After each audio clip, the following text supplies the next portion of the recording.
আসসালামু আলাইকুম। আমরা এখন চলে এসেছি বগাবাজার ঐতিহ্য গরুর হাটে। তো এখানে অনেক গরু ছাগল আছে। তো আমরা এই হাটের পরিচালককে একটু জিজ্ঞেস করবো যে এখানের আবহাওয়া এবং পরিস্থিতির মূল বিষয়গুলো আসলে কিরকম। তো চলুন যাই সামনের দিকে এগিয়ে। আমরা এখনই চলে যাচ্ছি বগাবাজার ঐতিহ্য গরুর হাটের যারা পরিচালক আছে তাদের কাছে।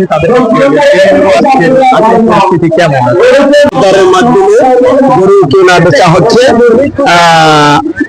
বড় গরু, ছোট গরু, মাঝারি গরু, সব ধরনের গরু আজকে এদের শেষ বাজার। তো এখানে সব ধরনের গরু আছে বগা বাজারে। 40,000 থেকে শুরু করে 50, 60, 70, 80, 1 লাখ, 1.5 লাখ, 2 লাখ টাকারও গরু আছে। যে যেখান থেকে আসে দেখছেন, সবাই গরু কিনে চলে যান। বৃষ্টি আসতেছে, সবাই গরু কেনেন। ঈদের কিন্তু শেষ বাজার আজকে, আগামীকালকে প্রথম ঈদ।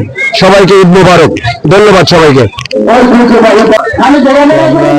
সরাসরি যুক্ত ছিলাম ঐতিহ্যবাহী বগাবাজার গরুর হাটে ইজারাদার যারা তাদের সাথে। তো আমরা তাদের কাছে জেনে নিলাম এখানকার গরু বাজারের পরিস্থিতি কেমন। দেখতেই আমরা পেলাম যে একটি সুন্দর একটা লাল গরু বিক্রি হলো।